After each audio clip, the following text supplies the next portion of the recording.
Welcome to the Path to Purpose interview show, where we share our unique and universal stories about finding and fulfilling our purpose. My name is Katja, and I'm your host and a mentor for Lightworkers. My intention for the show is to inspire you on your path to purpose. Today, I have a pleasure to interview Terry Tillman, who is a recovered businessman, seminar leader, and the author of a forthcoming book, The Call. Who are you and why are you here? Stories and answers and lessons from some who found out. Terry's mission is to support and mentor people in answering their call, discovering their value, and realizing their dreams.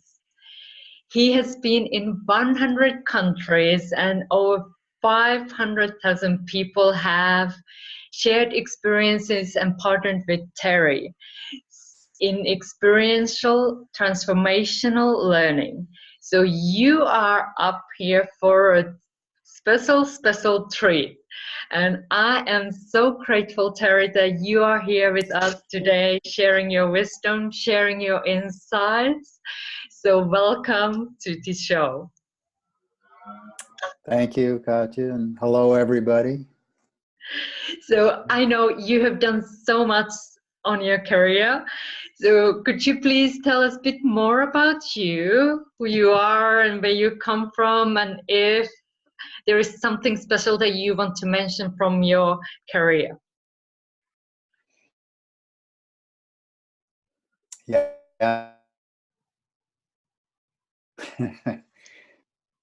A good part of it. I feel like I've been on a paid holiday. But it wasn't always that way. That's why the recovered businessman part. I would say I'm now an elder in this field, and but I'm still wondering what I'm going to do when I grow up. So it's a never-ending, evolving process. I grew up in a family of business people. My father, my grandfather. I grew up thinking that's what I had to do, was go into business. So I went through my schooling as the top student. I graduated from Stanford, one of the top colleges in the world, in economics and finance. I got out of school and I did type A workaholic entrepreneur and started and grew 6 businesses. Wow. And by worldly standards, looked successful. I had the stuff. I had a couple of houses. I had an airplane. I had 50-yard line football tickets. I had president of the Rotary Club, blah, blah, blah, blah. But I was bankrupt inside, but too proud to, and I didn't think of it as an image, but it was like maintaining this image, doing what I had been taught to do or bought into, and doing it well by those standards. But it wasn't working for me. And so long story short, ended up taking a self-development personal growth seminar, and everything changed. And I mean, dramatically changed. I started having experiences that my conscious brain mind could not figure out or get its head around. It was illogical. I was seeing through solid objects. I found a missing person. I was getting information and feeling energy that just, I couldn't explain it. But whatever that was, I knew that I wanted to know more about it. And so I literally closed 6 businesses, and I ended up going to work for this training company, and they recruited me. And at the time, I'm shortening a long story, but at the time, I don't know why me. I had no training in this field, background in it, in this lifetime. But it was something that was natural and I could do, and I had access to wisdom and information that I didn't get from books or teachers. But I denied that, and I didn't use it. And most people probably recognize as intuition. but I call it natural knowing, which is available to everybody, by the way. But I started moving in that direction, and that was 1976, and I'm still doing it. That's amazing. I work, mostly what I've done in the most, maybe like last 15 years, 20 years, work with people in businesses. Experiential learning with a group is my forte. That's wonderful. Just taking you back a little bit was there a pivotal moment, like what made you like, okay, like what you shared about the inner bankruptcy, like, was there something like, okay, a wake-up call for you, like I need to find something else, there needs to be something more here?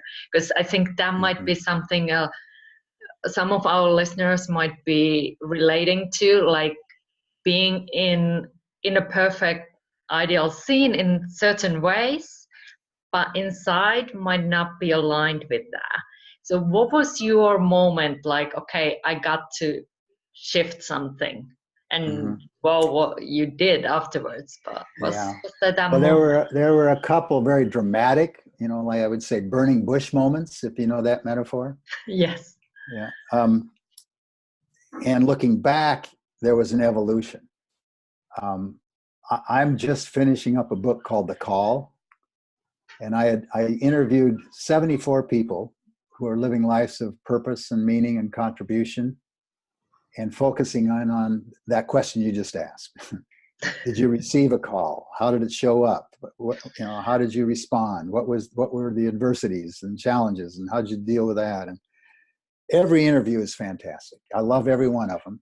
And there were several things that they all said, and one of them was something to the effect of, I couldn't not do it. In other words, there was a compulsion inside, and it was irrational and not logical often, but something in them, I got to take the next, I got to move this. So like me, closing 6 businesses, nothing logical about that. I mean, I had friends and I had people trying to, intervene, stop me. Like, don't. Yeah, you know what you're doing? You're throwing your life away, blah, blah, blah. But at some point, I mean, you got to follow your heart. Now, how do you do that?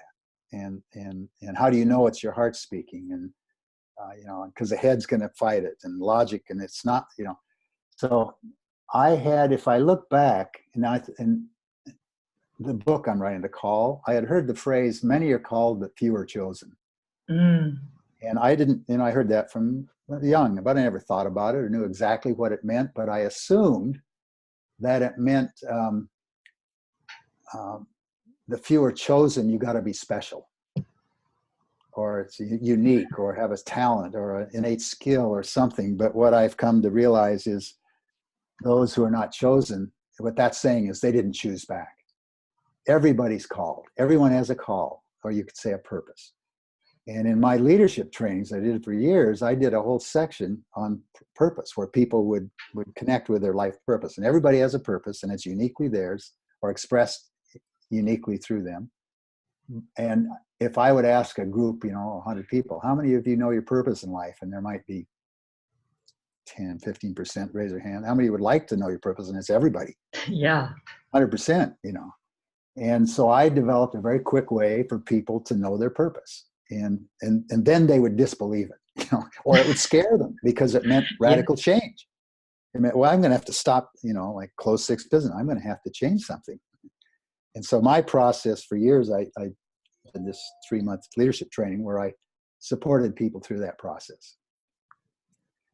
Absolutely. And I can so relate to that, because I had in my personal life as well, I was in banking before I jumped. I took the leap of faith and started like, okay, I had to, like, it just was the push from my soul. Yeah. And it is a leap of faith. I mean, I sometimes call it the space between trapezes. You let go of something that's known and certain and somewhat comfortable maybe, or safe, and then you leap for this other thing, but in between there's no certainty, there's no guarantee, that you don't know, there's doubt, and you don't know if you're going to actually catch the next thing or if it's going to work, or, and so there's that. So it is a period of faith and trust until you have enough experience of the process working, and then it becomes a knowing. Mm. And so a lot of my work was to take people through that, support them through, and experiential learning. So I took them backing up. When was my moment? It was so powerful for me that one of the things inside of me was, I wonder if everybody could experience this. Everybody should have this opportunity. Everybody should. And so I with that question, I thought, is there a way that I could support others to have the experience I just had? And I guess there is, and that's been the bulk of my work for 40-something years. And what was it? Well, there was this. So I go way back, like I was saying, many are called, but few are chosen. So the calling is always with us. We just don't always recognize it, or the world doesn't support it. And so you develop this. I call it inside out. At some point, you've got to let that inner voice, vision, knowing, whatever it is, becomes stronger than the external. And that's the challenge out here in what I call the density, because family won't support it, teachers don't support it, friends don't support it, very few of them. And then unless you can find someone, a mentor or a group or a tribe or something where there is support and encouragement for that. And that's the world I've been in, where that's my job, is encourage and support that. And you're doing the same thing.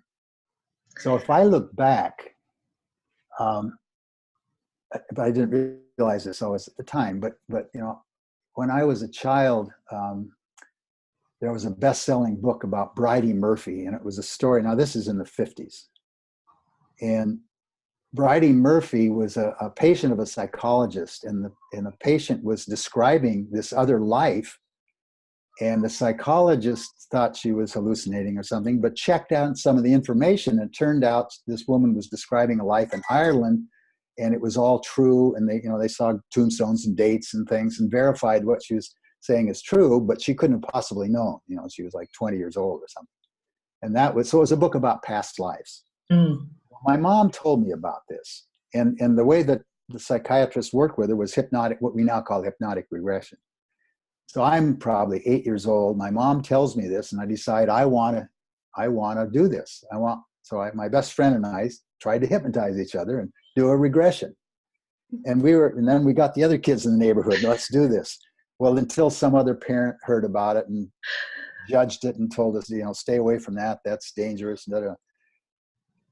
When I was in 4th grade in school, 10 years old, we were studying the continents, and we were supposed to go to the encyclopedia and report to the class about the continent we researched. Well, I did my report on Atlantis. Mm. The teacher said, there's no such thing as Atlantis. Get this nonsense. I'm just going to give a few examples because someone else might relate. You have your own story like this someplace of who you read, where your heart is. And then I got into high school, and in English class, the teacher gave an assignment all year long to pick a topic, any topic we want, and research it and present a term paper at the end, 9 months later. And so she was supposedly teaching us how to research, how to write, how to stuff. Well, the topic I picked was the supernatural and occult. And the teacher, I turned this in, and she said, that's hardly an appropriate topic. And then my first year, and then I went to Stanford and read an overwhelming experience. I came out of a public high school into this top school in the world where all these kids had special training and I didn't, and blah. It was overwhelming, but when I finished registering for the first class, right outside of the registration hall were all the extracurricular booths. So here was the band, the rowing team, the fire department volunteers, the whatever. And one of the booths was Zen Buddhism. And I went right straight for it, picked up all their literature, fascinated. This is interesting to me. And I went to dinner that night with one of the professors. His son was a friend of mine. So I got invited my first day at Stanford. So I'm at the professor's house and with my friend, and the professor says, well, how did you like your first day at Stanford? And I had these Zen Buddhism papers with me. I said, oh, this is going to be great. Look at this stuff. And Professor Wright looks at it and said, Terry, stay away from that. If that gets on your record, you'll never get a job. Wow. There's a theme in each one of these. right? Yeah. And that's where my interest was, where my heart would have led me, what I call a spirit directive. But I had all this discouragement. And so I went into business. But it wasn't me. You know, I was a square peg in a round hole. Until I took this seminar, where then there was the encouragement somehow and support to tap back into my true nature. And when I did, I mean, it really was a burning bush. Like I said, I was seeing through solid objects. I would look at somebody, instead of talking logically, I would know them. And they might say something, and I'd say, you know, she might say, you know, I had a lot of issues with my father. And I said, have you ever dealt with the abuse from your father? And they'd say, what abuse? What do you mean? I said, well, I know that he was abusive, not just verbally, but physically. Are you okay with that? And they'd start crying, for example. And I said, where is this information coming from? How do I know this? You know. And so then I got something at that moment, Sid. And so what that first seminar, what came out of it is, in those days, you had agreements. We still do, but agreements at the start of the seminar. And one of them is we had a buddy, a partner that we worked with in certain ways. And one of the ground rules was, what happens to your buddy happens to you. And so, you know, and for example, they said, if your buddy's late, you're late. You know? And so the seminar was 5 days. The fourth day was a culmination. And it was this big thing going on that was based on improvisational theater techniques. And I knew it was a big deal for me. And I showed up and my buddy wasn't there. And so I'm not in the room. So I spent the whole day finding my buddy. And the way I did that was impossible. She had been kidnapped by a strange husband, taken up into the mountains in a cabin you could only get to by snowshoe, with no phones, no electricity, nothing. And I found her and got her back. And how I did that was impossible, but it happened. And that was, at that moment, I said, you know, this isn't just theory. This isn't just somebody's story. This was real for me, and I can't deny it. And if I don't move on this now, I could be 90 years old looking back saying, I wish I would have. Why didn't I? It's too late now. And so I did. I went back. I had 123 employees. I called them all in the office, and I told them what just happened to me. And I said, I'm closing the businesses. Wow. I'll do my best to help you get jobs. If you want me as a reference, use me. But and 2 months later, I'm working for this general public training company doing seminars. And, you know, but it was dramatic, and not everybody has it that way, but many do. I'll bet your story, like, when did you leave banking? Was that? It was 2012, and I did have a little bit similar thing. Like, I had the calling from early, but then I went to the normal route and studied business administration and marketing and found the jobs in that field. But there was the calling to do what I do now. But I just want to acknowledge you and thank you for sharing that, because maybe many can relate, like they know within them there is the calling. They might have muted the phone, like, I don't want to hear it. Let me build this. But it's there. And having the courage then, like, go back and like say, hey, there's going to be change coming. I help you through it, but this is what's going to happen. And when you did that change, like, how did you, because you mentioned before that not everybody were cheering you on, like this new journey, that they were like, what are you doing? Like, go back. How did you pull through the beginning? Because I know that many of our listeners are like starting phases and like they feel the calling, and then comes this resistance from others, maybe even the own mind, saying like, what are you doing? What would be your, like, if there would be one advice or one tip, how to start this journey, how to get going when you know it inside, but maybe not getting the cheerleading response from others around you? What to do? Yeah, well, really good question. And I don't want to pretend it's always easy, but it can be easier and it can be thrilling, the process.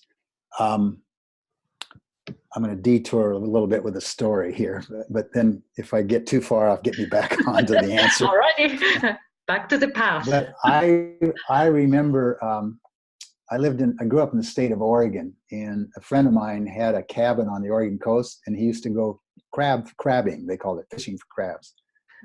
And I had never done that. And he took me out one time, and they have what they call crab pots. They're these big wire, there's different designs, but the one he used, big round, probably 3-foot diameter wire basket, about, I don't know, 1.5 feet deep.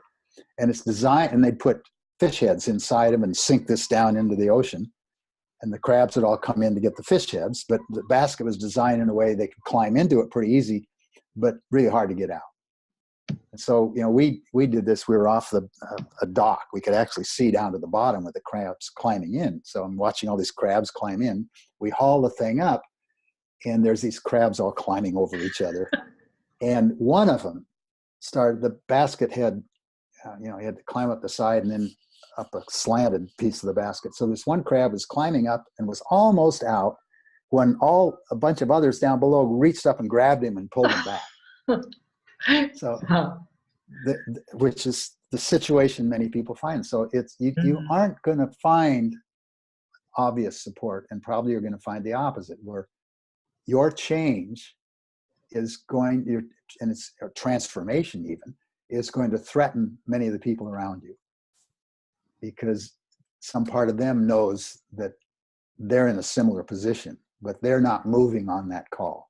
And unconsciously, they're going to try to pull you back. So what do? I think it's extremely difficult and very rare to do it on your own. I can think of very few people. I'm not even sure I could name one. I mean, they might claim they did it on their own, but if I dig deeper, they probably didn't.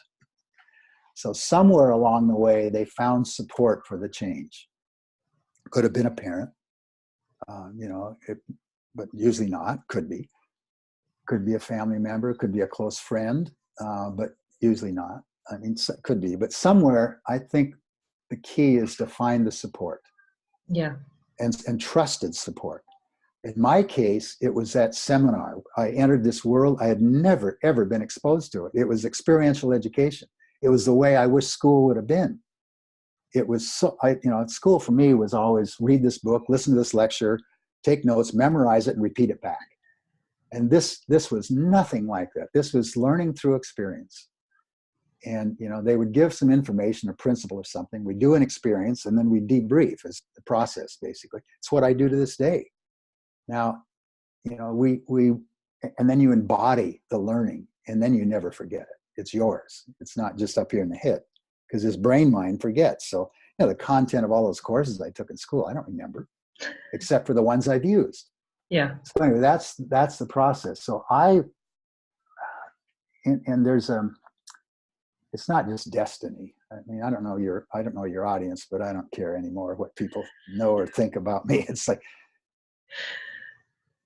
before we incarnated, we made some choices about the life experience we're going to go through for a purpose, to complete some incompletions in past lives and to balance out karmic issues, right? So the choices were all made ahead of time.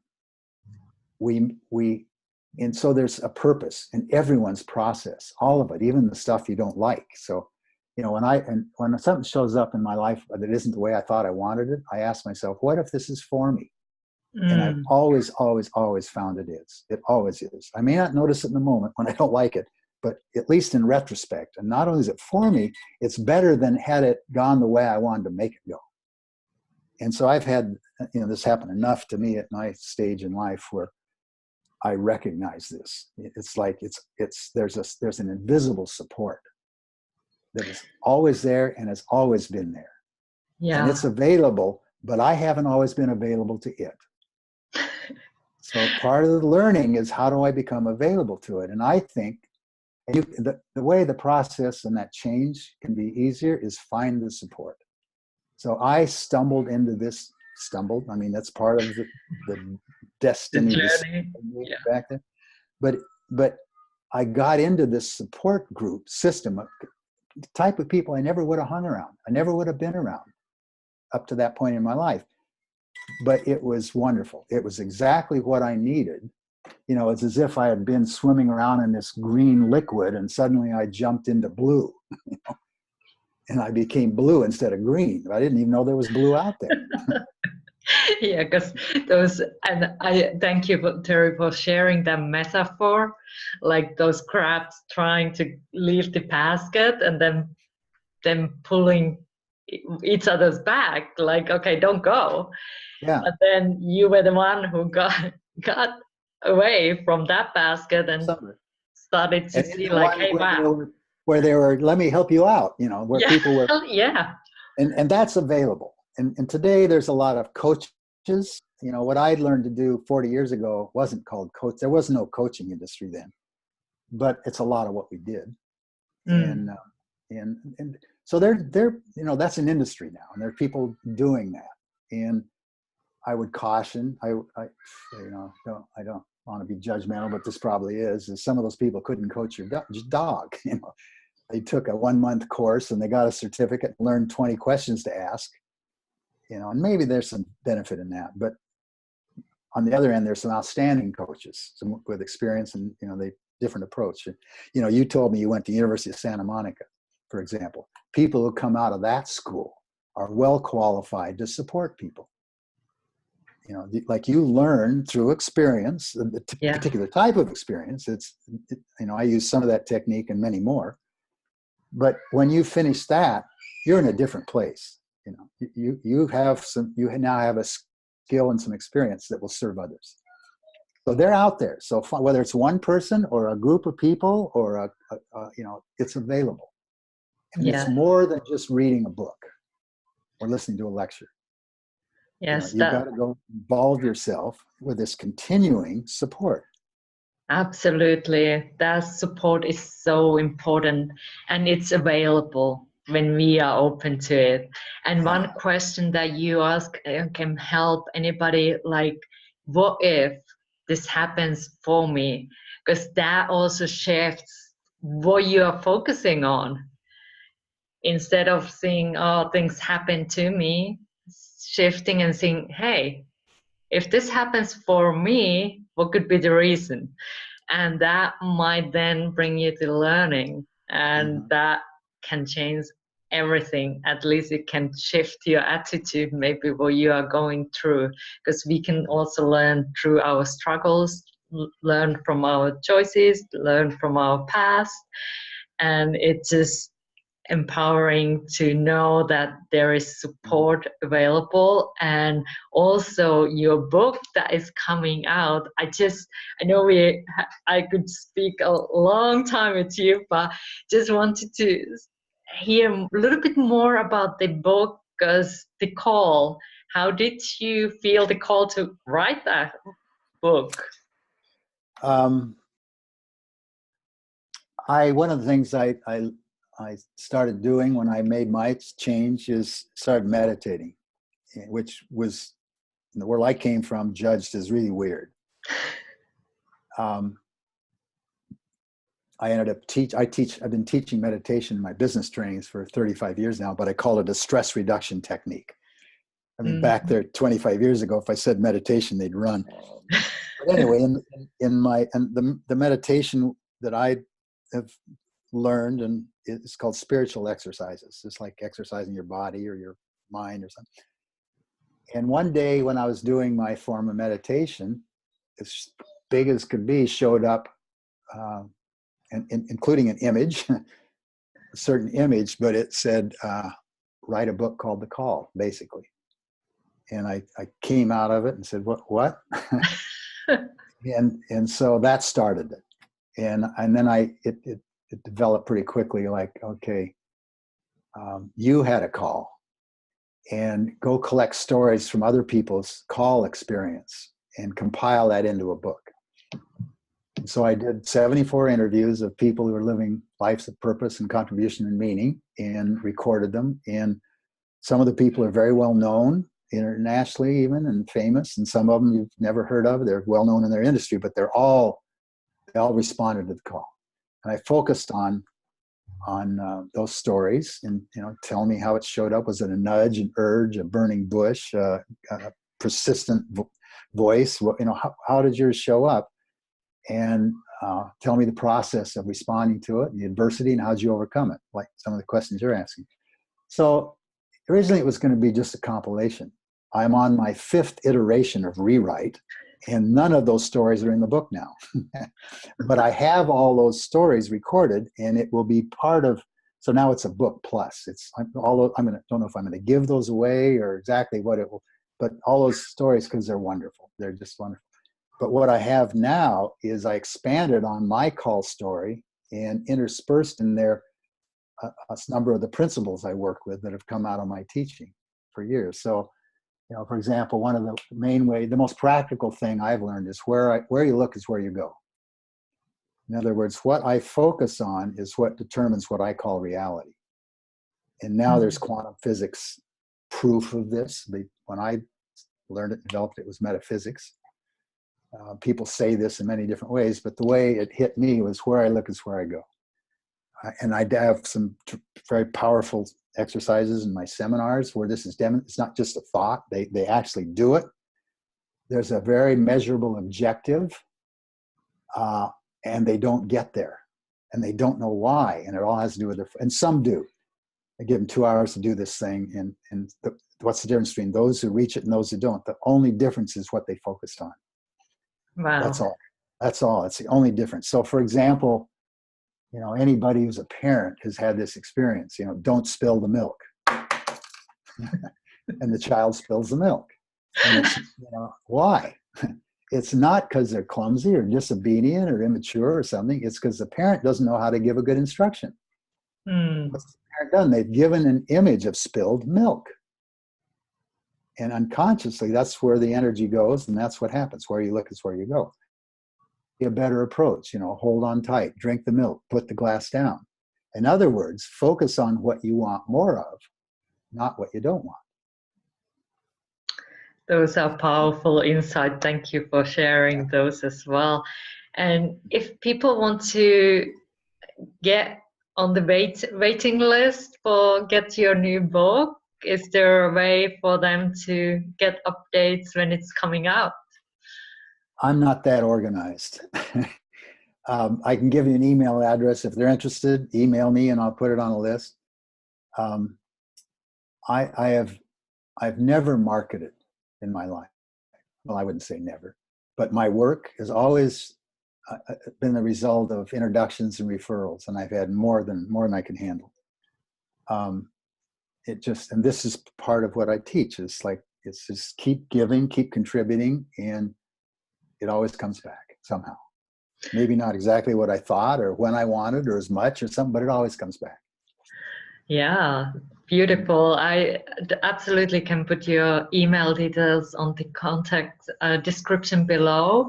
So if you want to get the book or get the updates when it's coming out, you can reach out, because I think I definitely want to be on that list to get that book as soon as it comes out. Almost done. I'm about 99% done. It's ready for the editor. My wife is an editor, but she's so busy right now. I don't even know if I'm going to have to find somebody else probably. I'm sure everything unfolds with ease there. And I know we are coming towards the end of the interview, so I would love to give you have already shared such a beautiful wisdom throughout the interview, but if you have a special message you would like to share with people who are listening to this, whatever could inspire them on their path to purpose. I've done quite a few interviews over the years, and almost always it ends with a question like this. And the first time I was asked, without thinking about it, what popped out was, if I would learn to be more loving, everything else would work. And I've held that, and that was probably 30 years ago. And I've held that as a priority ever since. And I would say I fall short more often than not. However, as long as that's my intention, good things show up. And, that's maybe the most important thing I've learned. Now, the most practical thing I've learned is where you look is where you go. How to keep my head in the stars and feet on the ground. How do I keep my spiritual perspective and awareness and still function here? That's practical. But I think more valuable is just be more loving. Learn to be more loving, both giving and receiving it. Put that as a priority. Beautiful. Thank you so much for taking this time to share your wisdom here. And thank you for watching this show. And subscribe to this channel so you get the next episodes as well. So thank you, Terry, and bye for now. I know. Thank you.